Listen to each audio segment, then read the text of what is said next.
Assalamualaikum warahmatullahi wabarakatuh. Pertama sekali kita ucapkan puji syukur kepada Allah Subhanahu wa taala karena pada siang hari ini kita diberi kesehatan dan kesempatan dalam rangkaian untuk mengikuti perkuliahan secara online. Hari ini saya akan menyajikan materi perkuliahan saya secara personal watching, artinya bahwa materi ini disajikan untuk kebutuhan personal para mahasiswa saya. Sebagaimana kita telah belajar pada pertemuan minggu kemarin, eh, pada pertemuan kelima, dan hari ini kita eh, materi ini adalah untuk kebutuhan pertemuan terakhir mata kuliah MK, ya, mata kuliah tentang metode dan media pembelajaran. Nah, pada pertemuan kelima pada 4 Mei kemarin kita tidak sempat untuk membahas tentang eh, materi strategi pengembangan model pembelajaran. Pada siang hari ini, saya akan menyajikan ini untuk kebutuhan para mahasiswa saya belajar di rumah. Bapak Ibu sekalian, peserta eh, kuliah yang saya banggakan bahwa untuk mengembangkan sebuah model pembelajaran, maka strategi yang akan kita lakukan adalah kita harus minimal memahami model-model pengembangan atau model-model pengembangan pembelajaran. Banyak sekali model-model dalam pengembangan pembelajaran, namun untuk perkuliahan kali ini kita akan membahasnya ada tiga nanti. Tapi sebelum ke sana, saya akan menyampaikan apa yang akan menjadi tujuan dalam pembelajaran kita pada pertemuan terakhir. Pertama adalah saya berharap dari pembelajaran kita hari ini mahasiswa saya memahami model-model pengembangan dalam. Nah, model-model pengembangan ini bisa dipakai ya untuk kebutuhan riset, R&D, riset development dan pengembangan, tapi juga bisa dipahami untuk pengembangan-pengembangan model pembelajaran, bahan ajar dan media pembelajaran dan lain. Nah, tujuan pembelajaran kita yang kedua adalah mahasiswa dapat menguraikan model pengembangan dalam pembelajaran atau mahasiswa dapat menguraikan model-model pengembangan ya. Kemudian dapat memahami dan menjelaskan dengan bahasa sendiri terkait dengan model yang hari ini akan saya sajikan. Misalnya model Azure, model 8D, dan model 4D. Nah, kemudian mahasiswa juga bisa ya menganalisis model-model lain seperti model Broad Angle, Plum, dan sebagainya. Nah, em, materi ini tidak terlepas dari sumber belajar yang kita manfaatkan. Untuk sumber belajar terkait dengan model EDI, ya yang merupakan akronim dari analisis, desain, development, implementasi, dan evaluasi. Ini bisa membaca bukunya Robert Maribel Friends yang diterbitkan oleh Springer pada 2009. Nah, untuk model Ashworth ya, ini yang dikembangkan oleh Heinz dan dikembangkan lagi oleh Smaldino. Nah, tapi di dalam bahasa Indonesia kita bisa membaca model Ashworth oleh yang dikembangkan Profesor Benny A. Pribadi. Ini bisa menjadi bahan. Nah, untuk model 4D kita mengambil buku langsung ya dari eh, Tria tiga Tiaga Razan ya dengan teman-teman ya yang diterbitkan tahun 1974. Nah, kenapa kita perlu memahami model-model pengembangan ini? Karena dalam pembelajaran itu kita harus memahami bahwa pembelajaran yang efektif itu menurut apa Benny Pribadi itu ya adalah membuat orang belajar menjadi kompeten. Nah, untuk belajar menjadi kompeten, maka kita harus bisa memahami bagaimana orang belajar dan sebagainya. Kemudian bisa meningkatkan motivasi belajar. Kemudian bisa meningkatkan daya ingat. Nah, pembelajaran atau model pembelajaran yang kita sajikan baik melalui media dan media pembelajaran nanti kita bisa meningkatkan daya ingat siswa terhadap satu materi. Jadi setelah belajar mahasiswa itu tidak lupa tapi bisa memahami materi dan disimpan turut lama. Kemudian membuat siswa mampu menerapkan kemampuan yang dipelajari. Jadi dari eh, pembelajaran yang baik itu adalah mampu membuat siswanya menerapkan kemampuan. Jadi apa yang dipelajari itu bisa diterapkannya dalam kehidupan. Nah, model-model pengembangan yang akan kita tawarkan pada pertemuan kali ini adalah model konsep EDI, ya, sumber eh, Brands tadi tahun 2019 dengan bukunya Instructional Design, The EDI Approach. Kemudian ada 4D model Tiagarajan, Seval Silent et al. Tahun 1974. Ini ada langkahnya 4 langkah. Kalau ADT ada 5 langkah. Kemudian ada Ashwar model Heinz tahun 2022. Ini beberapa sumber yang bisa kita baca dan kita manfaatkan nantinya.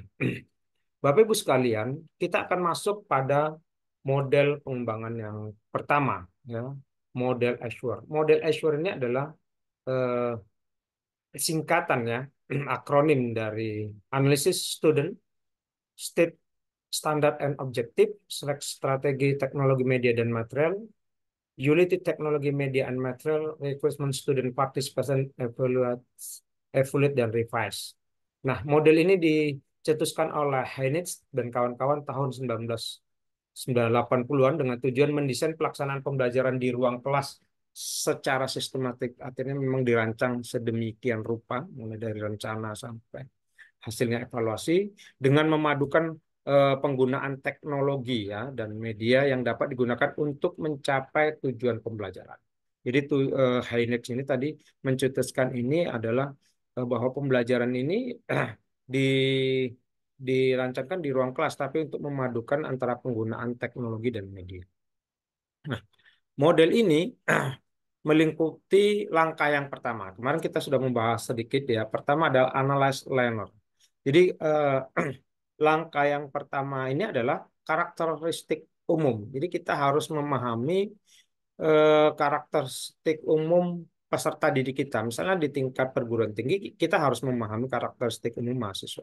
Di tingkat pelajar, di SMA dan SMP dan sebagainya, kita juga harus. Nah, karakteristik umum ini bisa meliputi jenis kelamin, kemudian etnis, variabel lain yang bervariasi. Baik, apa ya? Nah, geografi dan sebagainya. Dalam karakteristik umum ini minimal kita bisa dari analisis ini kita bisa mengambil sesuai dengan teori DKIW ya bahwa data yang kita peroleh itu akan menjadi sebuah informasi, informasi itu akan menjadi sebuah pengetahuan, pengetahuan itu akan menjadi sebuah kebijaksanaan. Data, informasi, knowledge dan wisdom. DIKW. Untuk analis karakteristik peserta didik ini tentu beberapa komponen yang harus diperhatikan adalah eh, komponen spesifik ya. Misalnya dalam rancang ini kita mengidentifikasi awal peserta didik ya melalui pertanyaan di kelas atau dengan cara lebih formal seperti meninjau tes standar gitu. Jadi kita bisa melakukan penilaian kompetensi spesifik. Nah, kebutuhan kita juga bisa melakukan penilaian pembelajaran kita untuk mengidentifikasi perbedaan kebutuhan belajar. Jadi perbedaan unik ini perlu kita analisis sejak awal sebelum pertemuan atau ketika melakukan pertemuan sehingga kita bisa melakukan langkah-langkah selanjutnya dalam pembelajaran ini. Kemudian langkah yang kedua adalah state standard and objective, merumuskan standar dan tujuan. Nah, pada langkah yang kedua ini, pada model Azure ini adalah bahwa tujuan pembelajaran adalah pernyataan tentang apa yang akan dicapai peserta didik. Jadi bukan bagaimana belajar akan diajarkan, tapi bagaimana apa yang akan dicapai peserta didik. Penting untuk menyatakan standar dan tujuan pembelajaran. Maka tidak heran dalam setiap pembelajaran saya di kelas itu selalu membuat tujuan pembelajaran. Mulai dia apakah dia nanti tujuannya untuk kognitif, afektif, dan psikomotorik dalam pembelajaran dalam model pengembangan Azure ini ya bagaimana kita memahami strategi teknologi dan pemilihan media ini perlu juga strategi apa yang kita gunakan ketika kita memahami peserta didik. Teknologi apa yang akan kita gunakan? Nah, dalam pembelajaran dan pemilihannya medianya seperti apa? Ini kan akan memunculkan apakah kita nanti akan menggunakan media yang bersifat audio visual atau visual atau malah kita menggunakan media berbasis cetak atau media reali atau media nyata dengan mengajak turun ke lapangan. Nah, eh, nanti akan dilakukan penilaian. Kemudian harapan belajar bagi peserta didik. Jadi harapan belajarnya tentu peserta didik itu menjadi kompeten, ya. Kemudian peserta didik itu jadi mengingat seperti yang saya sebutkan di depan tadi ada pembelajaran yang efektif dan kemudian peserta didik bisa melakukan kegiatan dari apa yang dipelajarkan. Ada 4 ya di yang tadi kita jelaskan. Itu kompeten, kemudian memahami, mudah mengingat, dan bisa melakukan apa yang dipelajari. Nah, standar objektif itu merumuskan standar dan tujuan itu perlu dalam setiap pembelajaran. Nah, untuk merumuskan standar pembelajaran itu kita menganut sistem ABCD, audiens. Kita harus memahami karakteristik orang yang belajar. Nah, misalnya di kelas yang perguruan tinggi itu membutuhkan pembelajaran-pembelajaran yang menurut teorinya eh, Bloom atau Anderson, yaitu sampai pada tahap keempat, misalnya menganalisis, mengaplikasi sampai mengevaluasi. Nah, audiensnya kita harus pahami. Nah, kalau misalnya masih di mahasiswa semester 1, kita mungkin masih dalam tahap pemahaman atau pengenalan pengetahuan. Tapi kalau misalnya sudah memasuki semester 3 dan sebagainya di dalam perguruan tinggi, kita sudah mulailah mempelajarkan kepada mahasiswa bagaimana menganalisis, mensintesis, sampai mengevaluasi atau menciptakan. Nah, audiens ini perlu misalnya dalam pembelajaran eh, kurikulum, ya kita juga bisa bagaimana Anda menganalisis kurikulum saat ini atau menurut Anda bagaimana evaluasi mahasiswa semester akhir bagaimana mengevaluasi. Jadi kurikulum yang sudah belajar. Nah, itu kan sudah tahap akhir. Nah, ini kita perlu perlu ya audiensnya ini perlu. Di tingkat mahasiswa S2 kita selalu mengajarkan bahwa mahasiswa S2 itu ya harus berpikir lebih tinggi ya dalam pemikirannya, analisis kritisnya, maka audiens inilah perlu dipahami. Sehingga karakteristik belajar itu akan mempengaruhi tujuannya nanti. Behavior kemampuan hasil belajarnya. Jadi kemampuan kemampuan hasil belajarnya itu perlu juga kita maksudnya di sini hasil belajar itu kan bisa ditentukan dari lingkungannya ya behavior nah, dari lingkungan belajarnya. Kemudian kondisi fasilitas dan peralatan apa yang akan kita gunakan dalam pembelajaran. Nah, condition ini perlu ya dalam komponen tujuan pembelajaran bagaimana dalam pembelajaran ini kita menggunakan fasilitas. Misalnya kita sudah ada fasilitasnya, jadi kita sudah menggunakan peralatan peralatan tersebut. Misalnya eh, misalnya ada kita akan menganalisis kemarin kita lakukan ya bagaimana Anda menganalisis sebuah video. Ini kan ada fasilitasnya kan internet ya, kemudian ada laptop, ada eh, sambungan koneksi ya itu. Kemudian degree standar hasil belajar. Nah, degree ini adalah bahwasanya nanti ada standar hasil belajar yang harus yang sudah ditentukan ya dalam sebuah komponen. Jadi ABCD ini juga bisa dibaca dalam buku teori dan pembelajarannya eh, Beni pribadi. Kita masuk ke select strategi dan riset memilih strategi pembelajaran dan sumber belajar.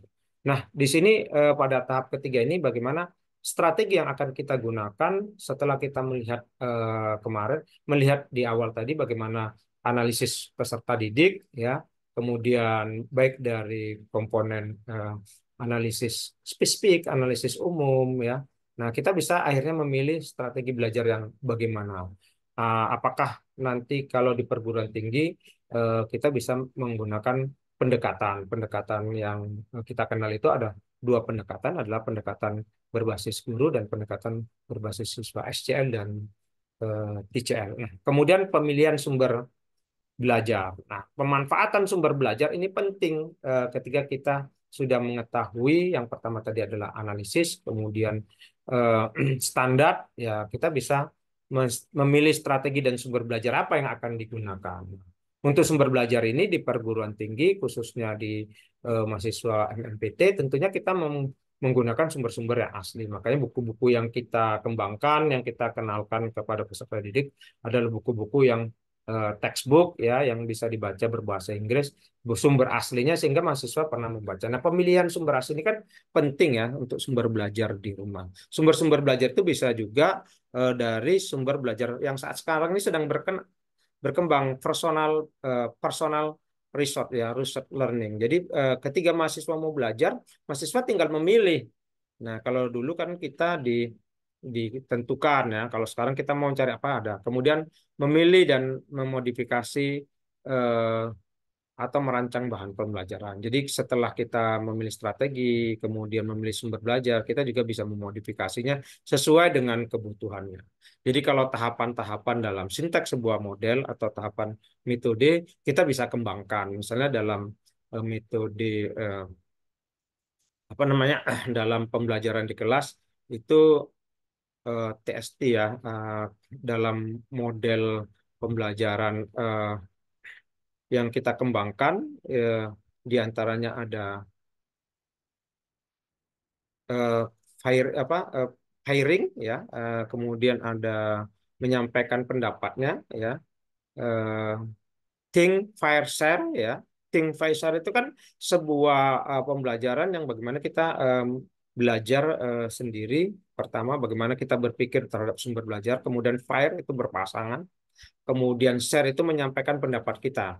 Itu kan langkah-langkah dalam metode pembelajaran TPS.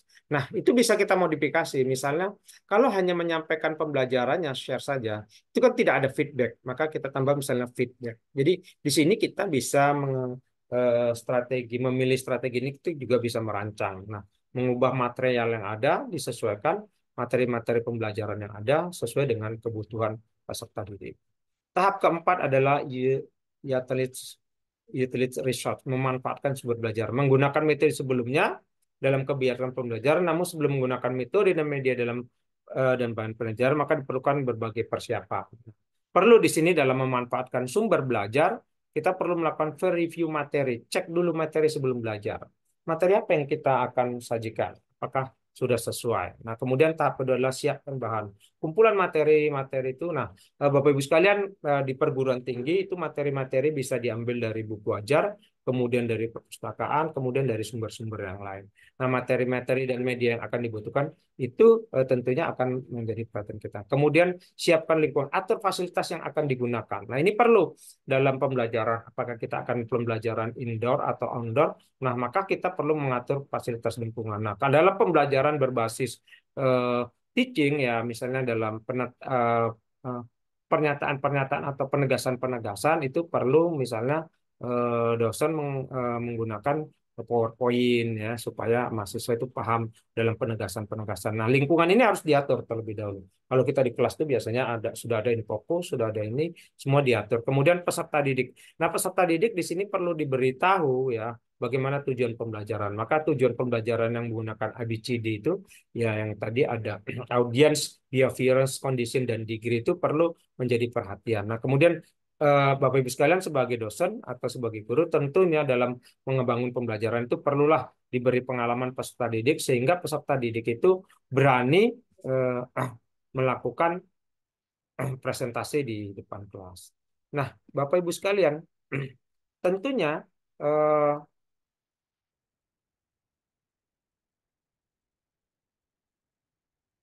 tentunya di sini Bapak Ibu sekalian, saya ingin melanjutkan terkait dengan pembelajaran kita ya yang sampai sini tanpa H4, kemudian tahap 5 ya Bapak Ibu sekalian.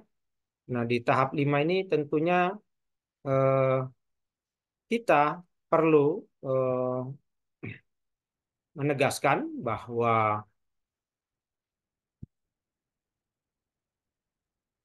partisipasi peserta didik. Nah, dalam pembelajaran di Azure ini perlu keterlibatan mental siswa atau mahasiswa secara aktif ya dengan materi atau substansi yang sedang dipelajari. Nah, partisipasi siswa ini adalah kunci keberhasilan proses pembelajaran. Karena keaktifan partisipasi siswa ini menunjukkan bahwa dalam 4 konsep ya, baik kognitif, afektif, dan psikomotorik. Psikomotorik itu berkembang. Jadi kalau bisa ketiga-tiganya itu berjalan seiringan. Nah, ketika mahasiswa aktif, maka ketika dia terampil menyampaikan materi itu psikomotoriknya. Tapi ketika dia bisa menyampaikan materi dengan pemahaman yang bagus, itu sudah masuk kepada kognitif. Nah, bagaimana sikapnya di depan itu sudah masuk afektif. Contoh bentuk partisipasi siswa dalam proses pembelajaran adalah mengumpulkan informasi, mengamati, mencoba, menganalisis, membuat karya yang berkualitas. Kemudian memecahkan masalah, mengkomunikasikan idenya. Kan itu semua sudah termasuk.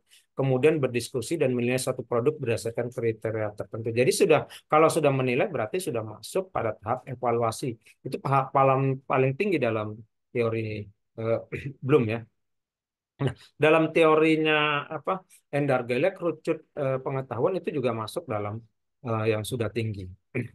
Kita masuk kelima, evaluate dan revise, mengevaluasi dan mereview. Setelah menyusun pembelajaran secara lengkap, pengajar sebaiknya melakukan proses evaluasi dengan memeriksa ulang kesesuaian antara komponen rencana pembelajaran dan meminta pakar tenaga kerja memberikan penilaian sasaran. Penilaian perbaikan aspek.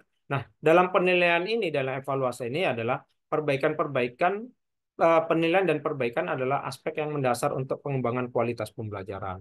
Adapun penilaian dan perbaikan didasarkan pada hasil belajar, kemudian hasil belajar otentik, hasil belajar portofolio, penilaian hasil belajar tradisional maupun elektronik. Nah, setelah melalui tahapan ini, ketika kita peserta pendidik memahami ternyata hasil belajarnya tidak sesuai dengan yang diinginkan, maka akan melakukan perbaikan-perbaikan. Nah, perbaikan itulah mengembangkan. Jadi dengan begitu kita bisa apa yang akan kita kembangkan dalam pembelajaran. Nah, ketika kita memahami proses ini, maka kita bisa mengembangkan pembelajaran atau produk ya media atau produk pembelajaran itu model pembelajaran yang bisa dan sesuai dengan peserta didik kita. Itulah yang pertama sekali, Bapak Ibu sekalian, terkait model Ashwar.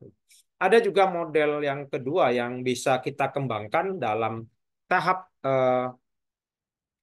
pengembangan model, yaitu model ADI. Model ADI ini juga merupakan konsep dari model singkatan ya, atau yang merupakan dari perpaduan antara analyze, design, development, implementation, dan evaluasi. Nah, model AD ini juga merupakan bagian yang pernah saya kembangkan dalam sebuah disertasi saya.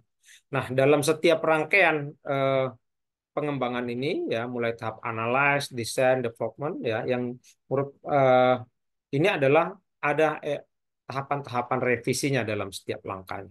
Ini saya ambil juga dari Profesor Rusdi terkait dengan di bukunya Penelitian Desain dan Pengembangan Kependidikan. Nah, sumber belajar itu dari Maria Branch ya tadi yang kita kembangkan.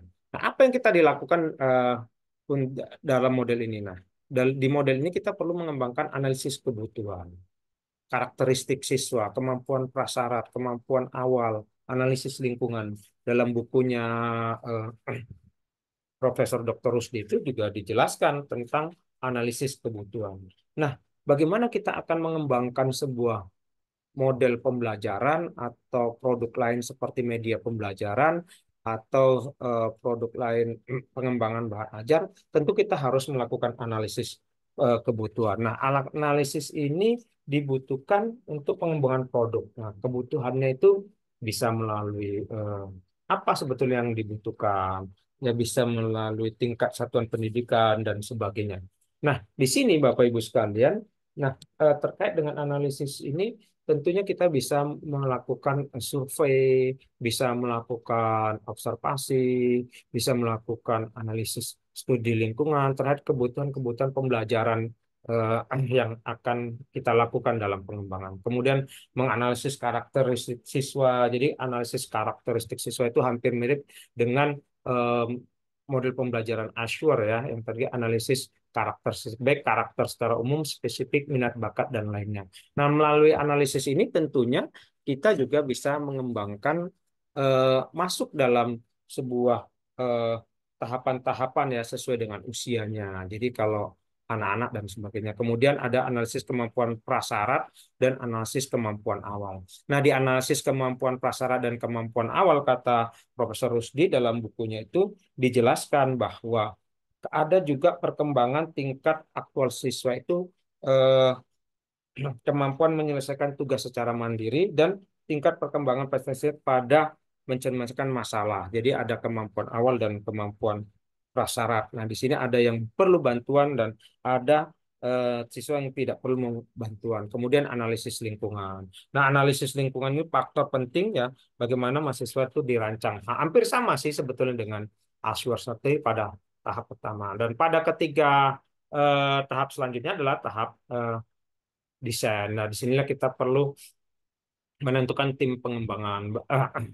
Nah, menentukan tim pengembangan adalah ketiga apa yang ingin kita kembangkan, kemudian itu harus divalidasi. Nah, validasi ahli ataupun validasi expert ya dalam ahli materi ataupun manusia. Kemudian menentukan sumber daya yang dibutuhkan. Nah, sumber daya yang dibutuhkan ini misalnya apa produk yang akan kita kembangkan. Itu nanti kita bisa menentukan. Kalau dia bentuknya model, berarti sumber dayanya itu adalah kita bisa memanfaatkan buku. Kalau nanti sumber daya yang dibutuhkan ini adalah berupa produk seperti lainnya, itu tentu sumber dayanya itu ya prototipe atau lainnya itu tentunya sumber dayanya berbeda. Nah, kemudian menyusun jadwal pengembangan. Bapak Ibu sekalian, setelah kita menganalisis kebutuhan, kemudian kita bisa menentukan tim pengembangan dan memanfaatkan menentukan sumber daya yang dibutuhkan, kemudian kita bisa menyusun jadwal kapan kita akan melakukan analisis ini, berapa persen, kemudian kapan kita akan melakukan analisis ini, kita bisa menyusun jadwalnya ya, mulai dari analisis kebutuhan yang terdiri dari 4, kemudian bisa pada tahap ini. Kemudian memilih dan menentukan cakupan strategi urutan materi pembelajaran. Jadi setelah kita melakukan tahap desain ini, kita bisa bisa membuatkan apa kebutuhannya, kemudian membuatkan jadwal, kita bisa menentukan strategi atau materi urutan pembelajaran. Jadi ketika kita sudah seperti kemarin kita belajar jigsaw, ketika kita sudah mengetahui urutan-uturan atau materi, maka kita bisa membuat cakupan pembelajaran yang terstruktur ya.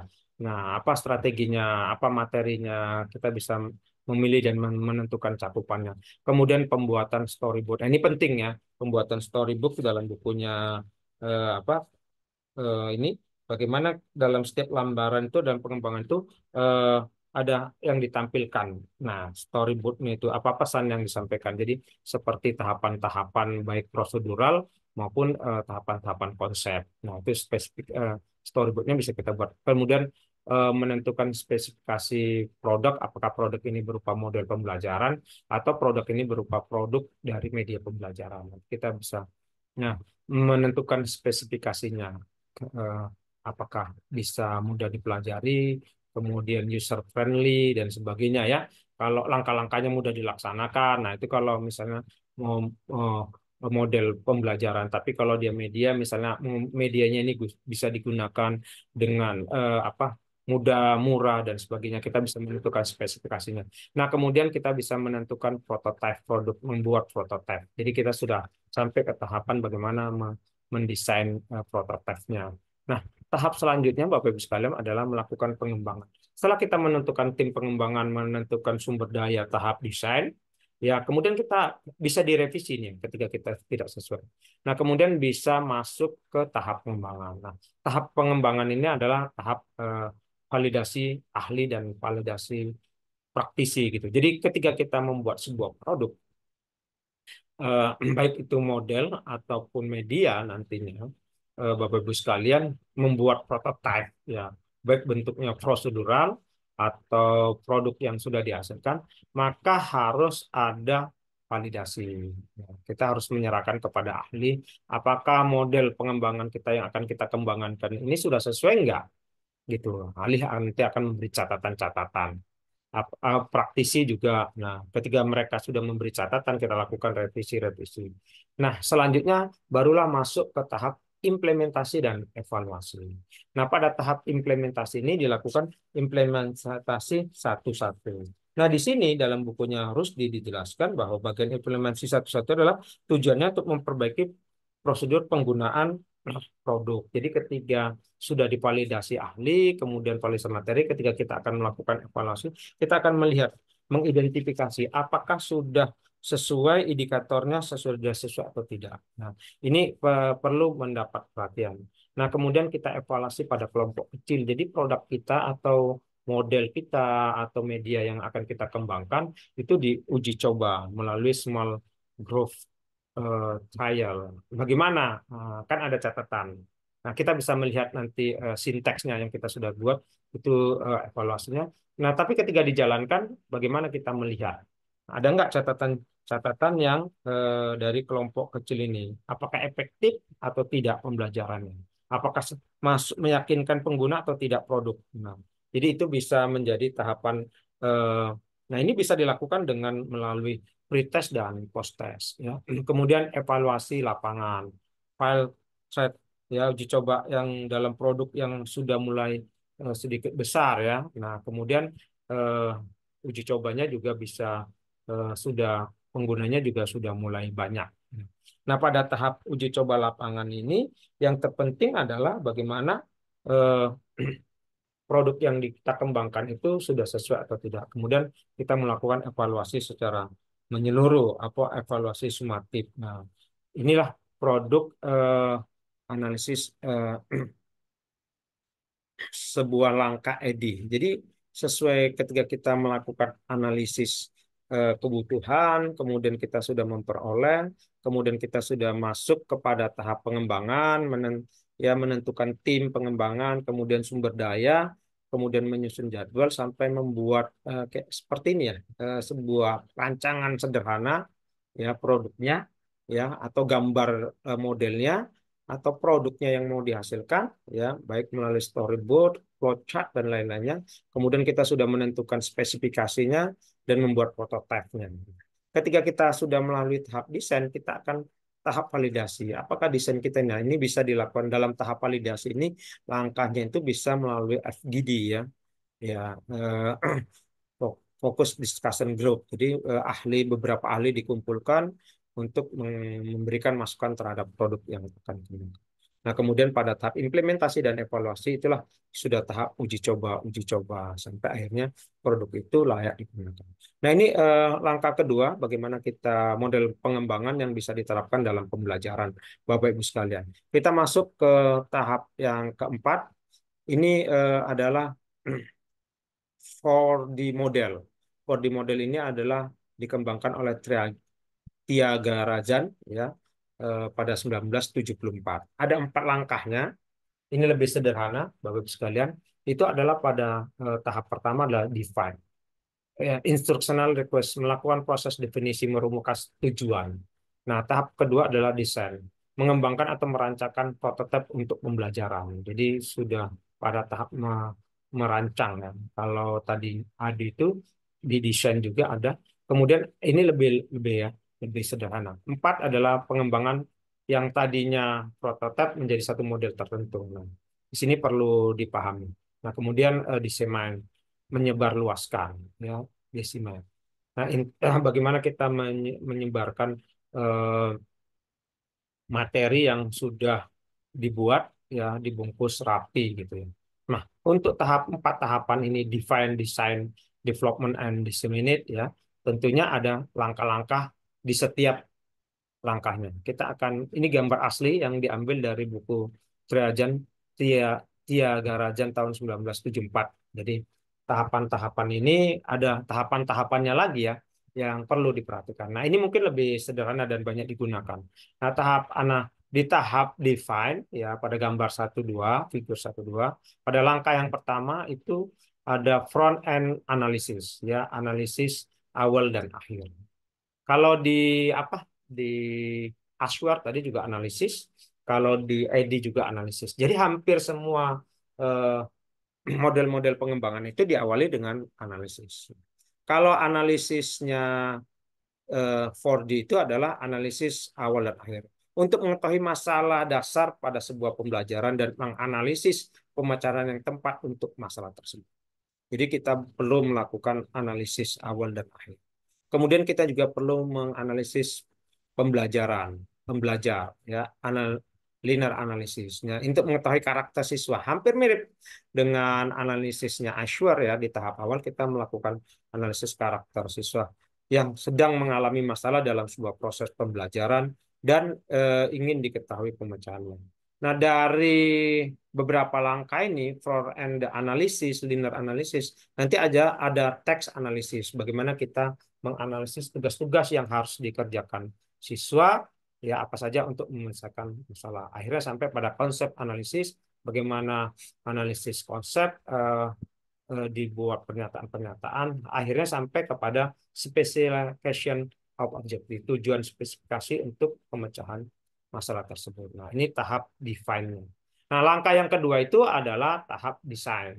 Nah, pada tahap desain itu ada beberapa, tadi ada linear analysis yang di tahap pertama itu ya diambil dari tahap kedua itu, kemudian ada eh, criterion text, specification, media selection. Nah, pada tahap ini ada dilakukan seperti pemilihan media apa yang akan dibuat, apakah sifatnya visual atau audiovisual. Jadi dalam pembelajaran pengembangan tadi ketika kita sudah melakukan analisis ya seperti yang Bapak Ibu sekalian lakukan analisis di sekolah Bapak Ibu sekalian, kita memahami persoalannya, kemudian kita memahami karena analisisnya, maka kita bisa melakukan pemilihan media. Nah, di Aswar juga ada pemilihan media di langkah ketiga. Nah, kemudian format selection sampai ini apa yang dibutuhkan atau bentuknya nanti seperti apa. Nah, pada format selection-nya.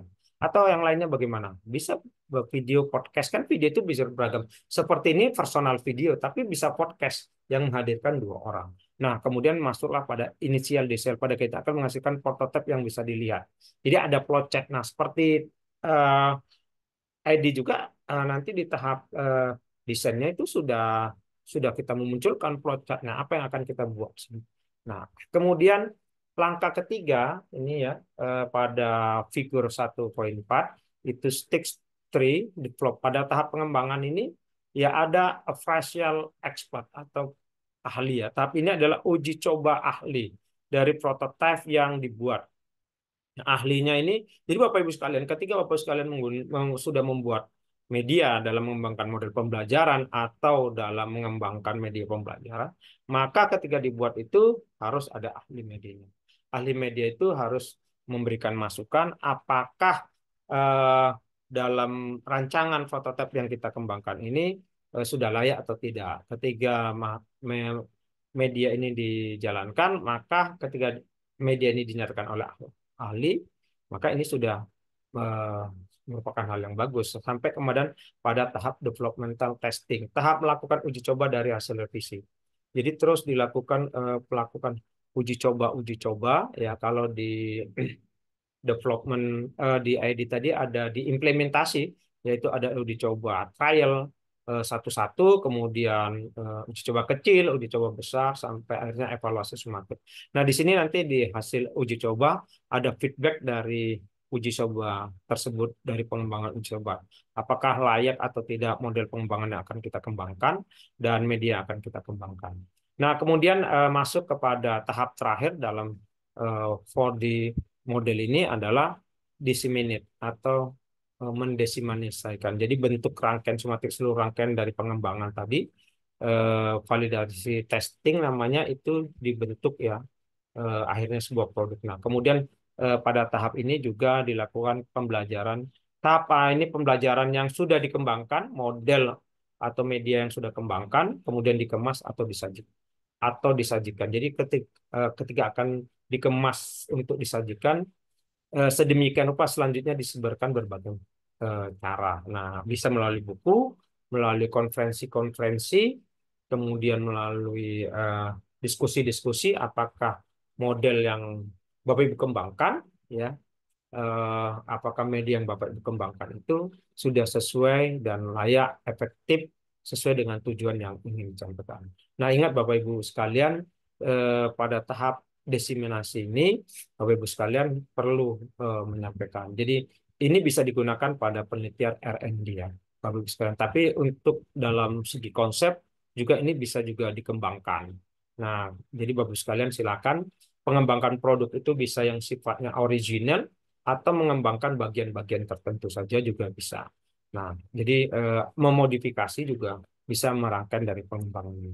Jadi model-model yang sudah kita tahu ketika kita lakukan uji coba tidak sesuai, Bapak-Ibu sekalian bisa melakukan pengembangan. Hanya saja untuk melakukan pengembangan kita perlu memahami model-model pengembangan.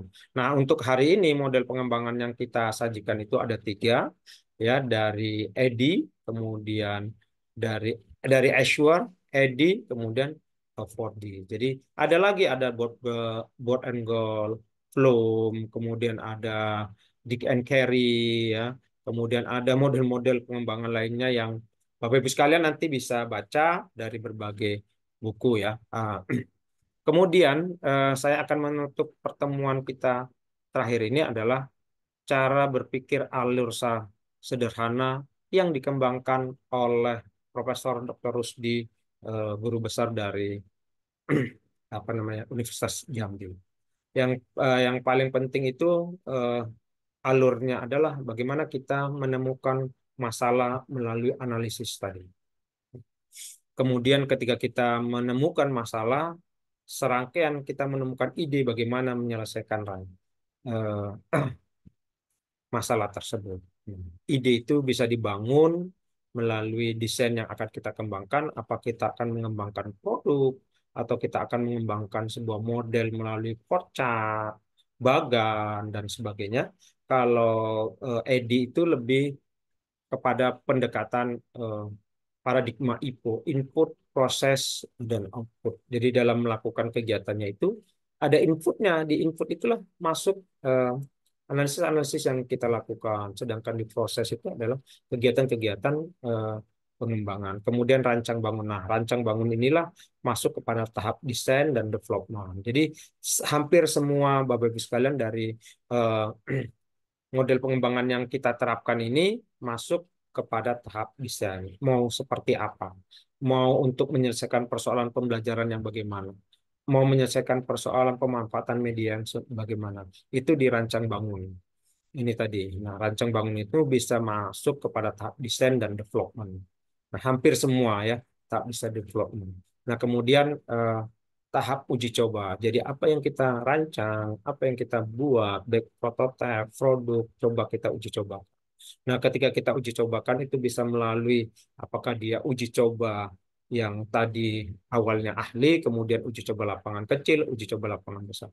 Nah, ketika kita diuji coba ada tahapan expert, ya, ada tahapan feedback bagaimana uji cobanya. Ketika sudah berhasil melalui validasi ahli dan uji coba masyarakat melalui pre-test dan post-test, maka berharap persoalan-persoalan yang terjadi, baik persoalan dalam pembelajaran, itu masalahnya bisa teratasi dari model pengembangan yang kita eh, buat. Mungkin itu saja yang dapat saya sampaikan. Bapak Ibu sekalian, semalam kita sudah sampaikan ada tugas-tugas kelompok yang harus kita eh, lakukan, apakah nanti membuat jurnal dengan melakukan studi-studi literatur yang sifatnya konseptual, atau membuat sebuah jurnal yang diambil dari implementasi sebuah model, baik model Azure, model EDI, atau model 4D, yang kemudian dibuatlah sebuah artikel, ya, sebuah esai atau sebuah artikel jurnal yang kemudian diringkas untuk disampaikan pada pertemuan nanti pada tanggal 14. Itu saja mungkin yang dapat saya sampaikan. Saya ucapkan terima kasih kepada kelas 3 reguler, eh, Magister Manajemen Pendidikan Tinggi Sekolah Pascasarjana Universitas Muhammadiyah Sumatera Utara. Demikian, saya iri. Assalamualaikum warahmatullahi wabarakatuh. Sampai ketemu lagi di kelas. Bye-bye.